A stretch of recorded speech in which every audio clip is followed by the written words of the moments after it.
Hey everybody, it's Aluna Michaels, Esoteric Astrologer. I want to talk to you about the events of October 2022. Um, okay, so a lot to kind of talk about here. The first thing is, what would be the first thing? Well, Mercury has gone direct, hooray, and it was definitely kind of a bumpy Mercury retrograde because they can be a little confusing.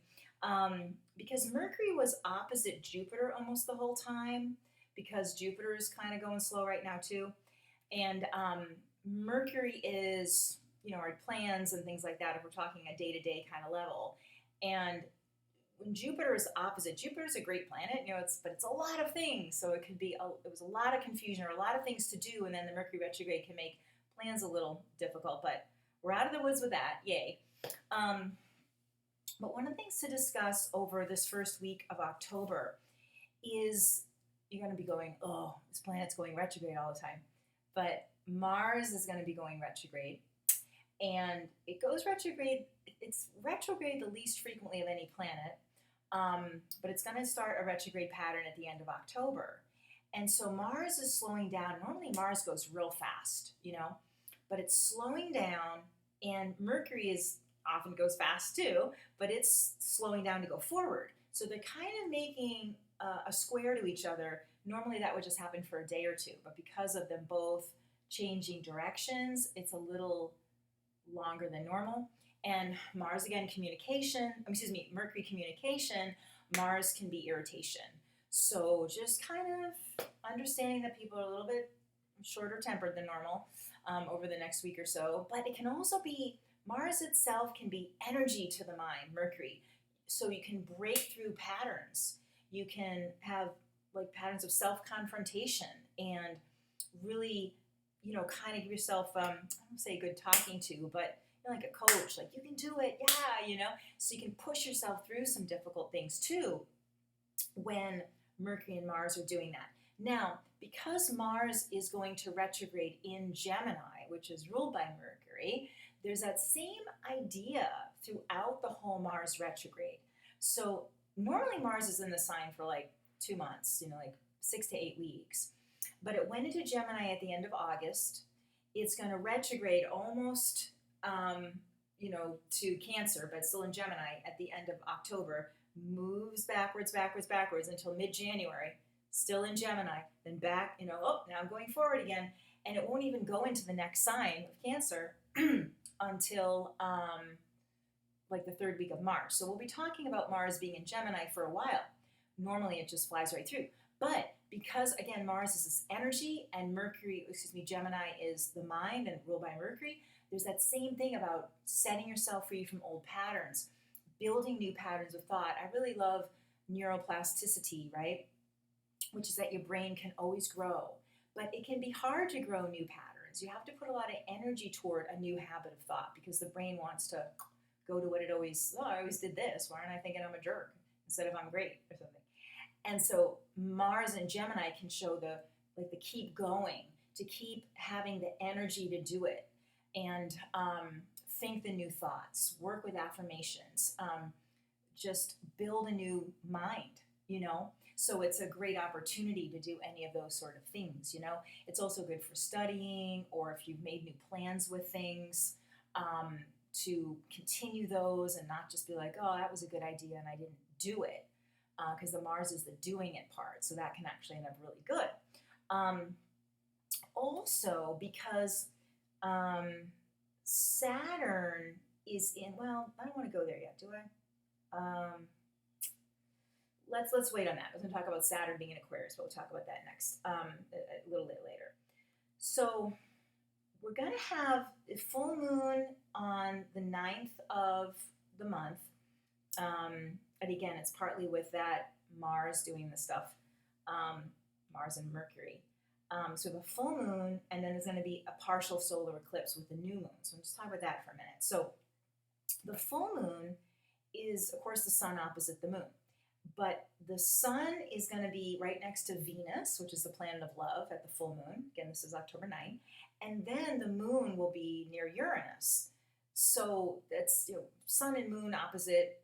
Full moons are often, emotionally energetic, let's say, it's a lot of energy.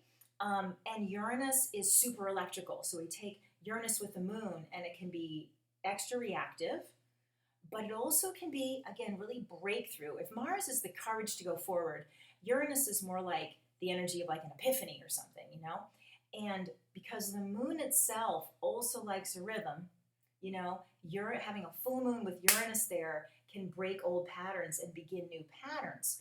Because of Venus also being with the sun, it can be that you're very kind to yourself with those patterns. That if there's self-compassion,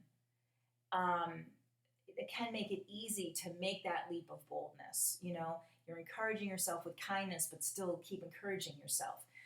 It can be a little disruptive for relationships, because if you're feeling stuck in a relationship, it can really shake things up about, can there be new movement within this relationship, new growth in a real new direction, or do I need to find a different relationship? Or so it can be just seeing you can't go forward together, but it also can be, wow, we could have all these possible pathways. Are we willing to do that? So those can come up. Now, with the partial solar eclipse at the new moon, which is October 25th, sun, moon, as we always have, sun conjunct moon, but then Venus is there again with the sun and moon, which is kind of cool that it's tracking that way, which is, again, the sense of kindness, a sense of warmth. If you're working with yourself about building new thought processes or just trying new things, there's this sense of kindness towards yourself, which doesn't mean not doing anything. You can still do a whole lot when you're kind to yourself, You don't have to be like some sort of, drill sergeant to yourself. So it can show a lot of relationship building as well, financial building, and really getting in touch with your value system around relationships. So even if there's some chaos at the beginning of the month, it can be that it might look like there's an end of a road, and then it's like the new road does open up. It kind of could feel a little dicey, and then it's like by the end of the month, oh, we can do this. Now I want to talk about the Saturn, because with we're in October anyway, which the sun being in Libra most of the month, but there's also Mercury's going into Libra, and Venus is in Libra, and that's definitely the planet of relationships. And the planet Saturn, which is in Aquarius, so it works really nicely with Libra, so we have two air signs. Saturn is actually also slowing down to go forward, so it will go direct around the 23rd of October, roughly. And so Saturn's going slow, and it's trining, making these nice angles to the Libra planets.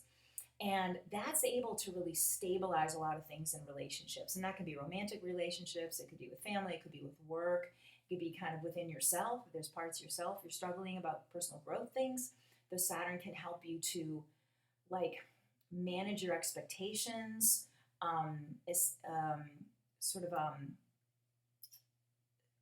be really clear about what you can and can't do, really honest with yourself, to push harder if you need to, or scale back if you're overextended yourself, this kind of thing. So it's fair and balanced goals, and also can be really things you've been trying to do for a long time, or trying to make some sort of manifestation, they happen, So that's also really, and I would say it's really strong this month, but Saturn can be really background, It isn't like Uranus like in your face, or Mars is kind of in your face, but the Saturn is like real quiet about what it's accomplishing. And so to make sure you're really working with gratitude, and to see even things you take for granted in yourself, to really think about that. Well, I'm always nice to people. Well, really think about that as a talent, as a gift, and building kind of like you're putting more fertilizer in the soil so more things can grow.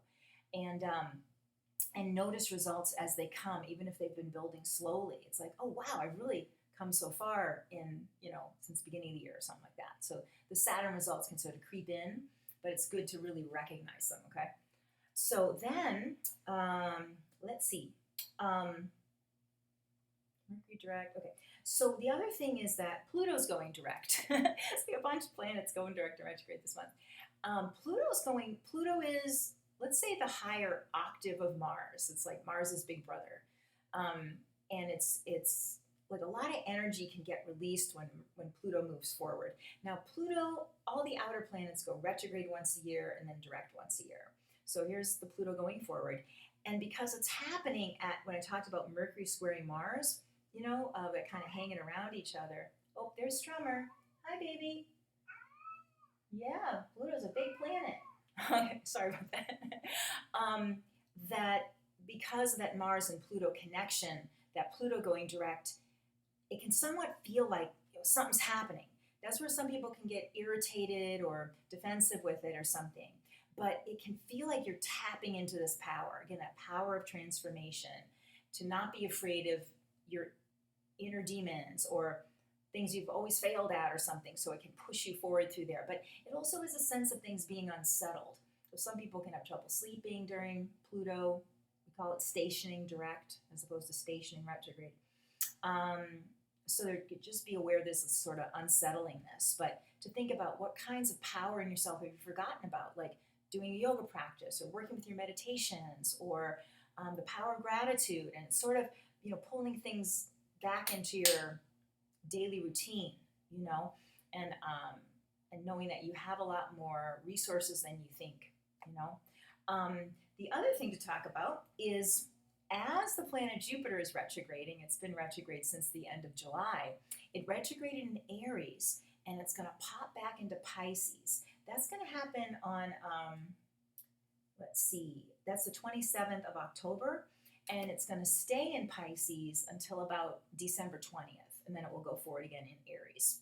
So Jupiter is a real spiritual planet, and Pisces is one of the most spiritual type signs, sort of obviously spiritual with meditation and devotion and things like this. So it's very kind-hearted. And again, this theme of,